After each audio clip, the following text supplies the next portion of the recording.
anak muda nih ya kan, misalnya ketangkep gitu, itu biasanya dari polisi dulu atau gimana gitu? Ini bisa dijelasin nggak sih sistematikanya? Ya sebenarnya semua perkara, terutama yang tersangkut dengan pidana ya, itu prosesnya adalah melalui penyidik dulu. Penyidik. Ada beberapa perkara yang tidak melewati proses penyelidikan. Terkait dengan anak muda ya, yang paling banyak ditangani oleh Kejaksaan Lampung Tengah apa sih? Wah, ini sebenarnya masalah-masalah yang bukan cuma di Lampung Tengah nih, tapi kayaknya udah hampir di seluruh Indonesia ini. Masalah yang lagi booming itu, lagi banyak itu adalah narkotika. Seperti apa gitu? Biasanya kan alergi hukum tuh kan kenceng banget jadi masyarakat kita ya. Justru kalau alergi ataupun takut itu salah, karena kalau kita alergi takut berarti kan kita nggak mau mendekat, tidak mau tahu kan. Karena ketidaktahuan itu jadi kita tidak mengerti apakah perbuatan ini salah atau tidak, apakah perbuatan ini melanggar hukum atau tidak. Teman terbaik Pro2 RRI Bandar Lampung. Teman terbaik kamu. Teman terbaik kamu. Pro2. Indra Julianta di podcast RRI Bandar Lampung, tiada hari tanpa karya. Dan kita ketemu lagi teman Pro2, di mana podcast kali ini kedatangan orang-orang yang apa ya, gue bisa bilang ini cukup beda gitu ya. Tapi kita harus tahu banget karena sekarang di era perkembangan zaman yang lumayan cepat gitu dan apa-apa serba ngeri gitu ya. Ini nggak jarang anak-anak muda bersentuhan langsung dengan hukum, terutama baik secara nyata maupun secara digital. Tapi yang pasti kita juga bakalan nanya dan juga akan dikasih mengenai insight hukum di Indonesia langsung dengan tamu kita. Yang pertama ada Muhammad Alvinda. Ini adalah Kasih Intel Kejaksaan Negeri Lampung Tengah. Selamat datang Pak Alvin. Ya, terima kasih Mas Indra. Kemudian juga ada Mas Arief Kurniawan, jaksa fungsional dari Kejaksaan Negeri Lampung Tengah ya. Iya Mas. Oke, dan teman Pro2 juga kita tahu bahwa sekarang tuh banyak banget anak-anak muda juga udah terkena kasus hukum gitu kan. Terus juga menjadi korban ataupun menjadi pelapor gitu. Nah, kita akan tanya-tanya ke mereka berdua gitu kan, apa peran utama Kejaksaan Negeri ini dalam sistem peradilan di Indonesia, dan sebenarnya tuh seperti apa sih peran kejaksaan, kalau misalnya boleh dijelasin Pak Alvin? Oke. Terima kasih Mas. Saya panggil IJ aja kan ya, biar lebih gampang ya.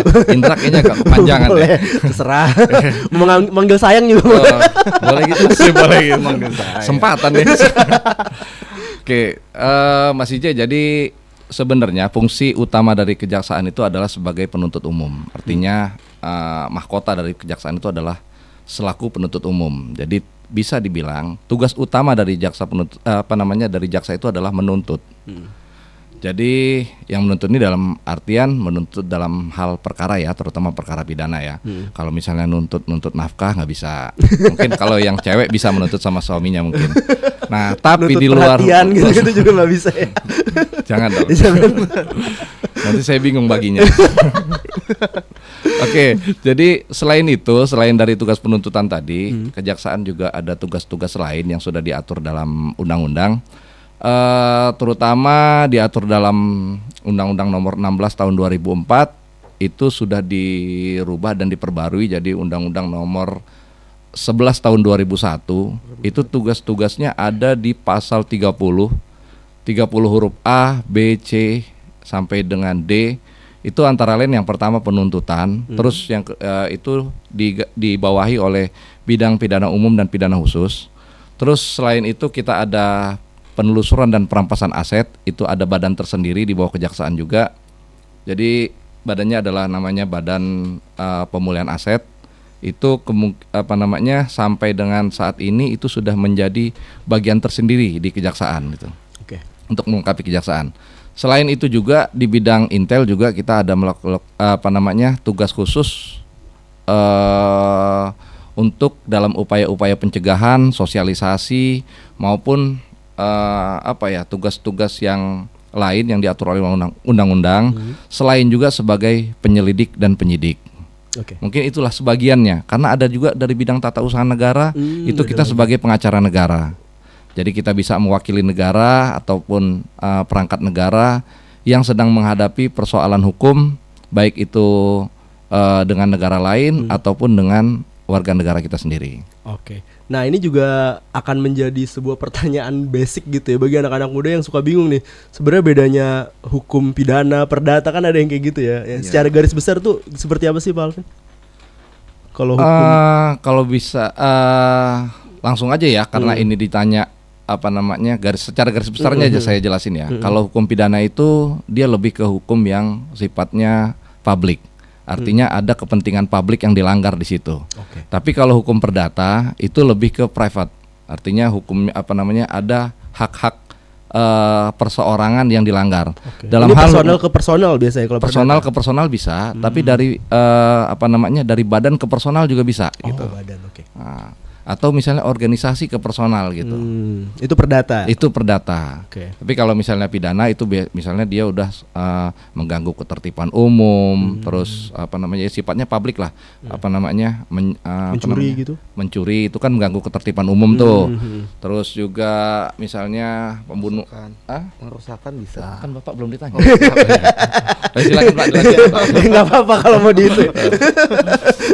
Kalau mau ditambahin gitu. Apalagi biasanya yang termasuk pidana Mungkin itu. kalau perbedaan sedikit lagi, kalau perdata itu dia antar individu dengan individu itu berdasarkan apa yang sudah dijanjikan, berdasarkan pasal 1320 KUH perdata itu. Tapi kalau pidana itu dia ada pidana penjara, ada hukuman. Nah, kalau untuk perdata itu dia lebih ke kepentingan dua individu yang saling mengikatkan di dalam perjanjian. Oke, jadi biasanya itu yang ada kontraknya Ya, gitu ya betul, perdata ya. betul. Dan itu diselesaikannya juga ya berdua itulah gitu. Ya. Para pihak diselesaikan Yang oleh kedua para pihak pihak yang lah. lagi berseteru itu ya. Ya. Oke. Nah, ini juga sebenarnya apa ya bisa dibilang urutan hukuman di Indonesia itu seperti apa gitu. Misalkan anak muda nih ya kan. Misalnya ketangkep gitu. Itu biasanya dari polisi dulu atau gimana gitu. Ini bisa dijelasin gak sih sistematikanya? Ya sebenarnya semua perkara terutama yang tersangkut dengan pidana ya itu prosesnya adalah melalui penyidik dulu. Penyidik. Ada beberapa perkara yang tidak melewati proses penyelidikan. Artinya ada penyelidikan tapi itu dianggap sudah penyelidikannya sudah terang benderang. Jadi kita lewati tahapan itu. Contohnya apa namanya untuk perkara-perkara yang tertangkap tangan misalnya, itu langsung dilakukan penyidikan. Bisa dilakukan penyidikan. Tapi untuk urutannya yang pertama itu sebenarnya kalau kita sudah bicara kalau misalnya kita bicara masalah hukum pidana ya, berarti kan kita bicara masalah criminal justice system nih. Sistem peradilan pidana. Jadi di situ tuh urutannya adalah penyidikan dulu. Kemudian dari tahap penyidikan itu ada pemberkasan lah di situ. Setelah berkas itu selesai, dilimpahkan ke penuntut umum, nanti diperiksa lagi oleh penuntut umum. Apakah dalam jangka waktu 7 hari diberikan hak untuk penuntut umum untuk menyatakan berkas itu lengkap atau ada kekurangan. Kalau lengkap bisa langsung dilakukan P21 untuk dilimpahkan ke penuntut umum. Kalau kurang diberikan waktu lagi 7 hari untuk memberikan kekurangan-kekurangan itu dan diberikan kepada penyidik 14 hari untuk melengkapi kekurangan tersebut. Nah setelah itu sudah bisa dipenuhi, barulah perkara itu bisa kita limpahkan ke persidangan, kemudian dilakukan persidangan. Setelah itu baru perkara itu bisa dieksekusi. Kalau untuk kasus di Lampung Tengah sendiri, terutama yang terkait dengan anak muda ya, yang paling banyak ditangani oleh Kejaksaan Lampung Tengah apa sih? Wah, ini sebenarnya masalah-masalah yang bukan cuma di Lampung Tengah nih, tapi kayaknya udah hampir di seluruh Indonesia ini. Masalah yang lagi booming itu, lagi banyak itu adalah narkotika. Jadi narkotika itu ada sekitar kurang lebih sekitar 40% dari perkara pidana yang ditangani oleh Kejaksaan Negeri Lampung Tengah itu adalah narkotika. Jadi itulah yang saat ini apa ya? Ada di posisi puncak lah sekarang. Puncak klasmen. Jadi di puncak klasmen tuh kita jadi berkas tuh 40%-nya isinya 40% itu adalah narkotika gitu. Jadi bayangin aja dalam 1 bulan misalnya kita ada perkara ada 50 perkara. Itu berarti kalau kita rata-rata itu 20 perkara itu adalah narkotika. Nah, setelah itu barulah perkara-perkara yang terkait dengan anak-anak. Itu banyak juga perkaranya. Baik itu anak sebagai pelaku maupun anak sebagai korban. Nah itulah yang terbanyak di Lampung Tengah itu. Terbanyak ketiganya barulah pencurian. Tapi pencurian ini juga ada yang dilakukan oleh anak-anak. Itu masalahnya. Nah, mungkin itulah tiga teratas lah yang ada di Lampung Tengah. Nah ini kan sering menjadi perdebatan juga ketika kejahatan dilakukan oleh anak di bawah umur gitu kan. Sedangkan ya bisa dibilang udah rahasia umum lah ya kalau di daerah ini. Ternyata banyak juga nih penjahat-penjahat di bawah umur nih. Nah itu peran kejaksaan seperti apa? Apakah emang langsung diproses Pak Alvin atau ya udah kalau misalnya di bawah umur kita pakai undang-undang anak di bawah umur gitu? Ya sekarang memang itu dilematis bagi kami juga selaku penuntut umum karena perkara anak-anak ini memang banyak. Tapi banyak kasus terjadi nih. Banyak banget. Kalau banyak. Ya kan? Kebetulan saya juga sebagai jaksa anak walaupun saya nggak pernah ngaku ya. Gitu. Karena kalau saya ngaku nanti saya dikasih berkas. Iya kan dibilang anak-anak tapi bobot kejahatannya. Bobot kejahatannya luar biasa. Sekarang anak-anak ini udah ada di fase serius. Artinya ada kejahatan-kejahatan yang nggak kita sangka-sangka akan dilakukan oleh anak-anak, ternyata dilakukan oleh anak-anak. Contohnya nih kemarin yang lagi rame nih, yang di Palembang kemarin, ada 3 orang anak yang memperkosa lalu membunuh si korbannya. Itu kan sebenarnya kalau mungkin kita flashback 20 atau 10 tahun yang ke belakang gitu ya, kita nggak nyangka tuh bahwa anak-anak itu bakal begitu tuh kejahatannya gitu. Mungkin pada saat itu ada, tapi kan bisa dihitung jari. Mungkin karena pengaruh informasi juga belum seperti sekarang. Tapi yang jelas itu kualitas kejahatannya itu meningkat. Sedikit saya tarik ke belakang, itu waktu bom Surabaya, itu bom yang di di gereja Surabaya itu tahun berapa ya? Saya lupa deh, 2021 atau 2020 gitu. Itu ada korban anak-anak yang ikut dalam ini, bombernya itu ada dibonceng oleh bapaknya. Itu anak-anak. Artinya anak-anak itu juga turut terlibat di situ. Dan ketika BNPT melakukan penangkapan juga, ternyata ada pelaku anak yang ikut ditangkap gitu. Wow. Artinya kan kejahatan-kejahatan anak ini sudah levelnya sudah semakin serius nih. Iya betul. Luar biasa nih. Level serius sudah nih. Kita juga walaupun saya pernah berandai-andai nih, walaupun saya jahat, kayaknya kalau saya mau ngebom sampai bunuh diri enggak deh. Nanti dulu deh kalau yang gitu kan. Nah, tapi ternyata ini ada anak-anak nih. Kita nggak tahu nih proses cuci otaknya seperti apa. Ternyata mereka jadi pelaku tuh. Nah, untuk penanganannya sendiri, memang penanganan perkara anak-anak ini memang dilakukan secara khusus. Dia ada undang-undang SPPA, Sistem Peradilan Pidana Anak. Di situ salah satu poinnya itu anak di bawah umur 13 tahun itu nggak bisa dihukum memang. Itu dikembalikan kepada orang tua. Artinya anak berusia 13 tahun itu memang tidak bisa sama sekali kita lakukan penuntutan.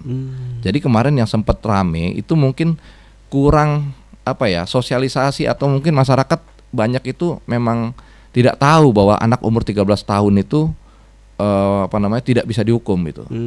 Tapi inilah celahnya lagi ya, dilematisnya lagi.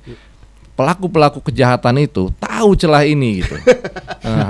Saya ambil contoh nih. Saya pernah waktu itu kejahatan tuh lebih ini ya, 2-3 langkah lebih maju. Iya, 2 langkah 3 langkah lebih maju. Saya pernah waktu itu berdinas di Martapura, Ogan Komering Ulu Timur tuh di Sumsel. Jadi bandar-bandar narkoba ini menggunakan anak-anak untuk sebagai kurir. Wow. Jadi ketika tertangkap nih memang nih anak-anak ini. Anak-anak itu menunjukkan orangnya, tapi dia cuma karena kita anggap 13 tahun itu memang nggak bisa ya, bisa kita lakukan tindakan, akhirnya dikembalikan. Dilepas dan ini berulang loh. Jadinya jadi dia lagi gitu kan. Iya juga ya. Kuman gitu. Akhirnya berulang-ulang. Iya. Akhirnya setelah itu ditunggulah sampai umur 18 tahun. Nah, ini dia, mati lo sekarang gitu. Saya udah banyak kasusnya udah banyak dari 13 tahun ya. Itu tadi barusan saya bercanda. Itu tadi ya dari proses dari kasus narkotika sampai terorisme, anak-anak tuh emang jadi salah satu bisa dibilang pelaku juga ya. Pelaku ya, Pak Alvin, dia sudah jadi pelaku aktif malah sekarang. Oke. Nah, sekarang gini, stigma masyarakat juga yang apalagi masyarakat Indonesia ya yang masih kalau ngomongin tentang hukum tuh masih takut, masih nggak berani, masih memandang hukum itu sebagai sesuatu yang ngeri gitu. Ini gimana tanggapannya dari Mas Arif mungkin? Ada yang mau diluruskan atau seperti apa gitu? Biasanya kan alergi hukum tuh kan kenceng banget jadi masyarakat kita ya. Justru kalau alergi ataupun takut itu salah, karena kalau kita alergi takut berarti kan kita nggak mau mendekat, tidak mau tahu kan. Karena ketidaktahuan itu jadi kita tidak mengerti apakah perbuatan ini salah atau tidak, apakah perbuatan ini melanggar hukum atau tidak. Makanya kami juga di kejaksaan itu banyak juga di bidang intelijen ini kegiatan-kegiatan yang sifatnya preventif, mencegah itu tadi. Kata Pak Kasintel itu adanya sosialisasi baik dari tingkat sekolah maupun tingkat kampung itu dilakukan penyuluhan supaya masyarakat itu yang dari berbagai tingkatan itu mengerti, setidaknya sedikit tahu apa itu hukum. Oke. Jadi jangan takut ya. Jangan justru takut. Jangan takut dong. Iya. Kan kita juga sekedar promosi ya. Kita ada di Kejaksaan ini ada beberapa tagline. Saya mungkin bisa catut dua tagline di situ. Yang pertama adalah jaksa sahabat masyarakat. Artinya dengan tagline itu seharusnya stigma-stigma yang ada di masyarakat itu bisa kita singkirkan dulu lah. Untuk apa takut gitu. Toh sekarang penegakan hukum itu kan sudah berubah, nggak kayak dulu lagi. Kalau dulu, maaf ngomong nih, kalau dulu mungkin kalau nggak ngaku diinjak kakinya, dipukul kepalanya. Kalau sekarang nggak, kami termasuk juga kawan-kawan di kepolisian itu sudah penegakan hukum tuh lebih humanis. Artinya ternyata berdasarkan riset dan hal-hal yang terjadi di negara-negara maju, justru penegakan hukum yang humanis itu lebih efektif. Biar dia bisa lebih terbuka, terus akar permasalahannya bisa dicari sehingga kita bisa lebih mencegah gitu. Nah, yang kedua itu ada tagline yang dari bidang Intel nih sebenarnya. Itu ada kurang lebih dari tahun 2018 itu udah digaungkan. Artinya tagline-nya adalah kenali hukum, jauhi hukuman. Nah, memang sudah kita sosialisasikan terutama kepada anak-anak usia sekolah ya, terutama anak-anak yang lagi rawan-rawannya ini adalah anak-anak SMP. Memang usia-usia segitu kan anak-anak ini kan lagi mencari jati diri lah. Betul. Jadi dia coba sana, coba sini, bergaul sana, bergaul sini. Nah, yang kita takutkan itu adalah pergaulan mereka menjadi salah gitu. Apalagi kan seperti yang saya bilang tadi, anak-anak usia segitu tuh sangat gampang dipengaruhi, sangat gampang menerima masukan gitu. Oke. Tuh, jadi ya teman Pro 2 kalau misalnya kita tahu bahwa anak-anak itu adalah bisa dibilang golongan masyarakat yang sebenarnya tuh rentan juga ya kan, karena di situ dibentuknya ya sangat rentan itu.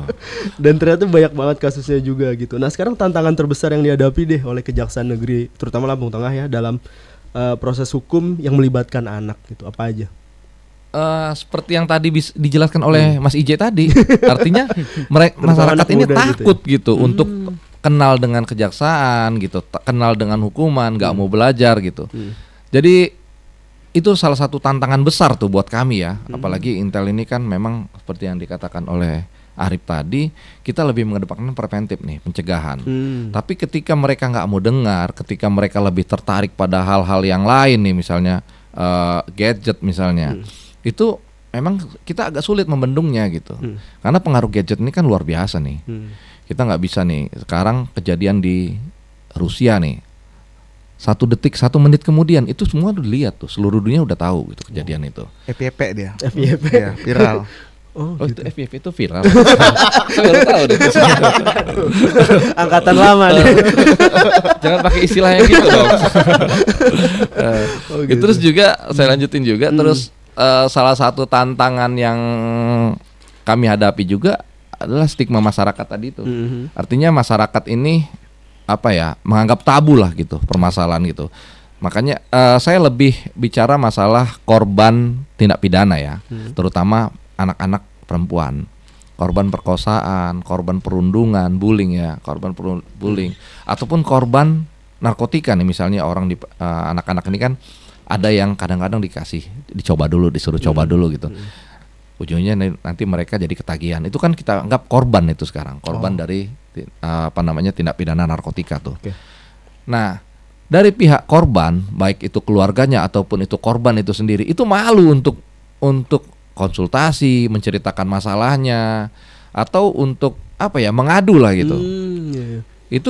Itulah salah satu tantangan yang harus kita hadapi bersama nih. Artinya bukan cuma Kejaksaan Negeri Lampung Tengah aja, Tapi ada stakeholder terkait di situ, baik itu dari dinas perlindungan perempuan dan anak di di kabupaten atau dinas sosial ataupun misalnya KPAI misalnya. Oh iya, KPAI, Komisi Perlindungan Anak Indonesia. Itu kan sekarang bisa dibilang mohon maaf nih, artinya sebenarnya kerjasama antara KPAI dengan stakeholder terkait itu yang saya lihat nih agak kurang nih. Baik itu mungkin kalaupun saya salah ya, mungkin saya salah informasi ya. Tapi kegiatan-kegiatan atau pengawasan dari KPAI ini sangat minim gitu. Oke. Nah, itulah harusnya bisa lebih intensif ya dengan harapan saya juga sama, dengan gitu bekerja sama gitu. Karena emang kalau misalnya kita tahu ketika anak misalnya terkena kasus narkoba gitu, biasanya orang tua kan bingung ya di awal-awal, apalagi nggak pernah ngalamin itu kan. Padahal tindakan preventif tuh jauh lebih bagus dari awal harusnya justru. Dari awal harusnya. Oke, jangan pas udah anaknya udah teler, saraf udah rusak, sakau terus, barang-barang habis, baru deh. Oke, kalau misalnya anak muda deh, apa nih yang bisa dilakukan kontribusi kita gitu, dan Pak Alvin harapkan juga dalam menjaga penegakan hukum terutama di Lampung deh. Apa yang Pak Alvin minta gitu kepada anak muda dan bisa kita lakukan juga gitu. Kalau buat anak muda ya, sebenarnya banyak nih harapan saya buat anak-anak muda nih. Saking banyak saya bingung nih saya mau ngomong apa. jadi lucu terus nih. Jadi harapan saya ya buat anak kawan-kawan adik-adik semua. Artinya yang pertama tadi kita sama-sama kenali hukum. Artinya bukan berarti kita kalian harus lulus dari sekolah harus belajar hukum, masuk jurusan hukum, bukan. Tapi kita belajar ini kan bisa dari mana aja nih. Kita belajar dari keadaan sekitar, kita belajar dari kakak-kakak atau orang tua di rumah. Jadi ketika kita sudah tahu nih hukum, kita sudah tahu nih perbuatan mana yang salah, perbuatan mana yang diperbolehkan. Harapan saya dengan tahu makanya akan menjauhi. Itu yang jelas harapan saya yang pertama sih. Selanjutnya buat anak-anak muda ya, anak-anak muda, anak-anak remaja, kita nggak bisa mengkontrol sih ya. Artinya kita juga harus kembali pada diri mereka sendiri dan orang tua. Karena yang paling dekat melakukan kontrol adalah orang tua. Sama guru juga. Karena sebenarnya saya pernah baca tapi saya lupa deh ininya literasinya. Jadi durasi ketemu dengan orang tua itu jauh lebih kecil daripada durasi anak-anak itu ketemu dengan gurunya. Nah, ini ilmiah loh, jangan ini benar. Kebanyakan memang kan di sekolah kan, apalagi sekarang sekolah pagi sampai sore. Pagi sampai sore nih. Ada istilah guru adalah orang tua kedua. Iya betul. Belum orang tuanya kerja ya kan, kerja di Lampung Tengah, pulang seminggu sekali. Udah pulang main bola doang lagi. Itu kayaknya gua deh. Oke. Nah, dalam era digital sekarang gitu ya, Kejaksaan Negeri memanfaatkan teknologi untuk sosialisasi atau mendukung kinerja gitu supaya masyarakat juga bisa lebih banyak aksesnya ke dalam literasi hukum di Indonesia. Pakai nggak kalau di Lampung Tengah sendiri? Untuk Lampung Tengah sendiri kita untuk gadget itu sudah kita pakai kok. Teknologi informasi itu memang sosmed itu sudah aktif. Aktif dalam hal ini kita postingan kita udah ribuan kok, banyak. Artinya hal-hal yang dilakukan oleh Kejari Lampung Tengah itu tiap hari pasti kita update itu. Jadi apa aja itu kita kesini nanti update juga. Nanti like ya gitu. Soalnya like kayaknya agak sedikit. Ada giveaway makan. Bisa jadi harus begitu ya. Sosmed kita aktif loh, semuanya ada tuh. Malah TikTok nggak usah deh. TikTok nggak ada kayaknya. Facebook, Instagram. Jadi informasi-informasi. Facebook, Instagram, Friendster itu ada tuh. Ini orang nggak tahu nih. Friendster udah dihapus. Kaskus yang seru. Ntar pupu apa gitu tuh. Pupu apa? Aduh ini bisa dipotong kan ini ya. Oke, jadi kayak gitu ya. pemanfaatan teknologi juga udah dilakukan, jadi masyarakat juga bisa mengakses gitu kan apa aja yang terjadi di Kejaksaan Negeri Lampung Tengah. Atau ada yang mau ditanyakan juga bisa. Oh, bisa ada langsung. hotline, betul. Adminnya baik nggak? Baik. Itu adminnya tuh di depan. Oke, ramah ya. Ya, ramah. Jadi kalau ada misalkan pertanyaan-pertanyaan yang menyangkut personal ataupun saudara, bisa ditanyakan juga. Yang menyangkut terkait hukum sih bisa ditanyakan. Oke. Program khusus dari Kejaksaan Negeri yang dirancang untuk anak-anak muda ada? Secara khusus kita belum ada ya. Kalau khusus untuk anak muda, karena sampai dengan sekarang kita ada beberapa bidang kan di kejaksaan itu. Saya langsung aja ke bidang perdata tuh yang ada pelayanan hukum. Jadi pelayanan hukum itu untuk semua umur ya. Artinya mulai dari anak-anak. Artinya kita nggak menutup nggak memberikan batasan bahwa anak umur sekian nggak boleh melapor tuh. Anak-anak pun boleh kalau misalnya dia melapor gitu. Okay. Banyak kok ke MK anak-anak mahasiswa lapor. Udah bisa ya? Bisa dong. Kemarin kan yang itu kan anak mahasiswa juga, mahasiswa S2. Oke.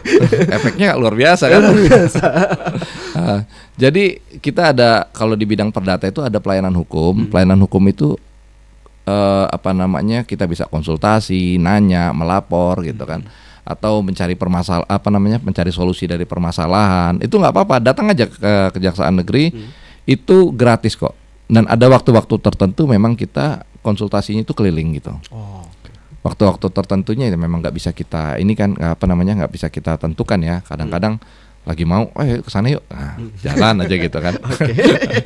Dilihat dulu jadwalnya. Oke, Mas Arif, apa yang ingin disampaikan ke anak-anak muda yang lagi dengerin kita gitu ya, yang lagi nonton kita juga gitu, terutama di Lampung terkait dengan hukum? Silakan Mas Arif. Mungkin karena saya juga masih muda juga. Mungkin yang saya sampaikan. Gue nggak boleh. Itu mungkin sedikit menambahkan dari yang sudah disampaikan Pak Hasin tadi. Jangan takut. Jangan alergi lah kata Mas Ijit tadi untuk mengenal hukum, karena apabila kita sudah mengenal maka akan sayang, karena dia kalau tak kenal maka tak sayang. Bener. Kalau kita sudah sayang pasti kita bakal tahu, bakal merhatiin nih, wah ini nih yang nggak boleh dilakuin, wah ini nih yang harus dilakuin kalau terjadi hal yang seperti ini.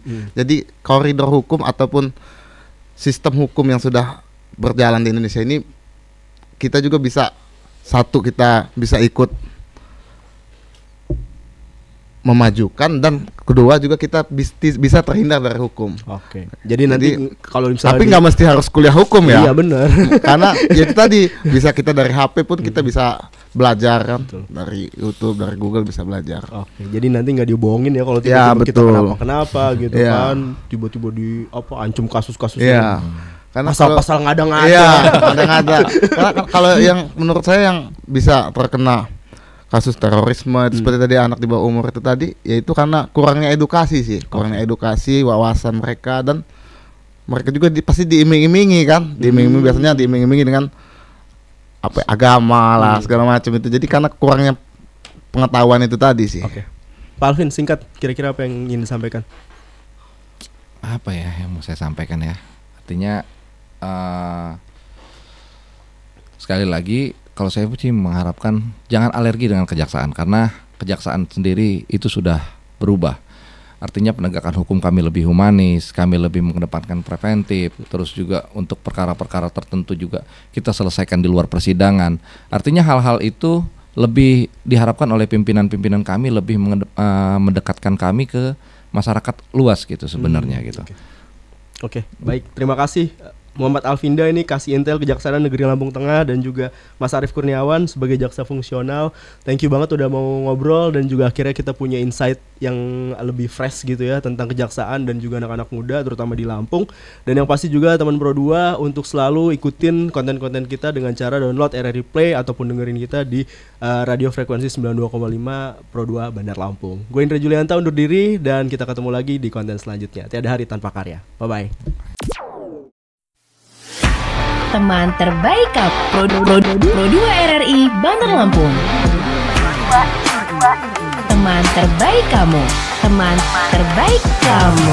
Pro 2.